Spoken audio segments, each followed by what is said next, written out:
بسم اللہ الرحمن الرحیم وأما المضاف لمعرفت، کسی اسم کو معرفہ کی طرف مضاف تب کیا جاتا ہے جبکہ اس کے معنی کو حاضر کرنے کا کوئی اور طریقہ متعین نہ ہو، صرف یہی طریقہ متعین ہو۔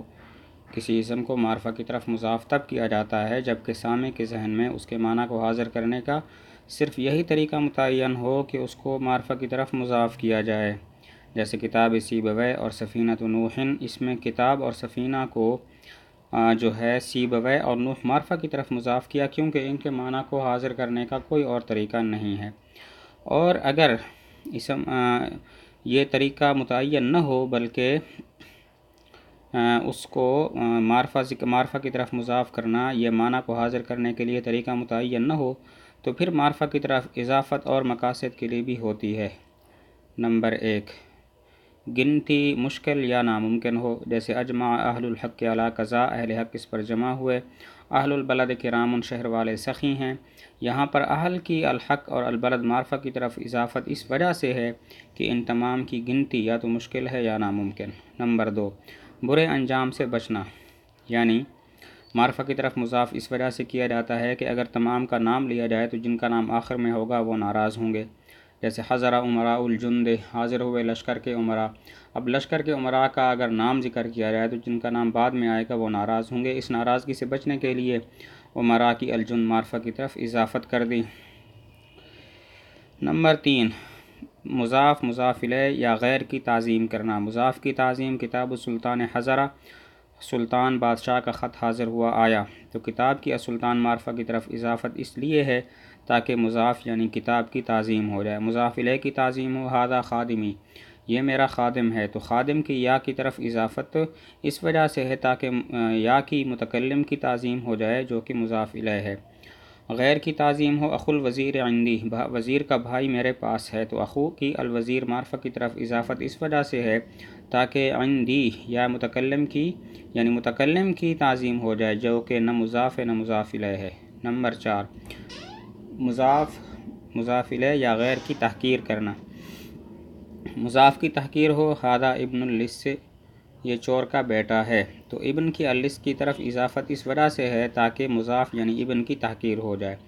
مضاف الیہ کی تحقیر ہو، اللص رفیق ھذا، چور اس کا دوست ہے، یہاں پر رفیق کی ھذا کی طرف اضافت ہے تاکہ ھذا کی تعظیم ہو جائے، تحقیر ہو جائے جو کہ مضاف الیہ ہے۔ غیر کی تحقیر ہو، اخو اللص عند عمر، چور کا بھائی عمر کے پاس ہے، یہاں پہ اخو کی اللص معرفہ کی طرف اضافت اس وجہ سے ہے تاکہ عمر کی تحقیر ہو جائے جو کہ نہ مضاف ہے نہ مضاف الیہ ہے۔ نمبر 5، مقام کی تنگی کی وجہ سے اختصار۔ ہوایا مار رکب الجمانین مسعد جنیب و جسمانی بمکۃ موسکن، میرا محبوب یمنی سواروں کے ساتھ دور جانے والا ہے، جنیب مطبوع ہے، و جسمانی اس حال میں کہ میرا جسم مکہ میں مقید ہے۔ مطلب یہ ہے کہ میرا محبوب یمنی مسافروں کے ساتھ دور جانے والا ہے، مطبوع ہے، باقی سب لوگ اس کے تابع ہیں، اور میرا حال یہ ہے کہ میرا جسم مکہ میں مقید ہے۔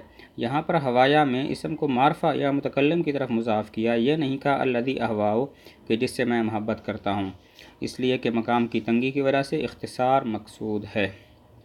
وَأَمَّا الْمُنَادَى، منادہ کو اس وقت ذکر کیا جاتا ہے جبکہ مخاطب کا نام معلوم نہ ہو، جیسے نام معلوم نہ ہو کسی کا اور آپ اس کو پکاریں اور یوں کہیں یا رجل یا فتیٰ، اے مرد اے جوان۔ وقد یؤتیٰ، کبھی منادہ کو ذکر کیا جاتا ہے تاکہ اس چیز کی علت کی طرف اشارہ ہو جائے جو مطلوب ہے، جیسے یا غلام احضر الطعام، اے غلام کھانا حاضر کرو۔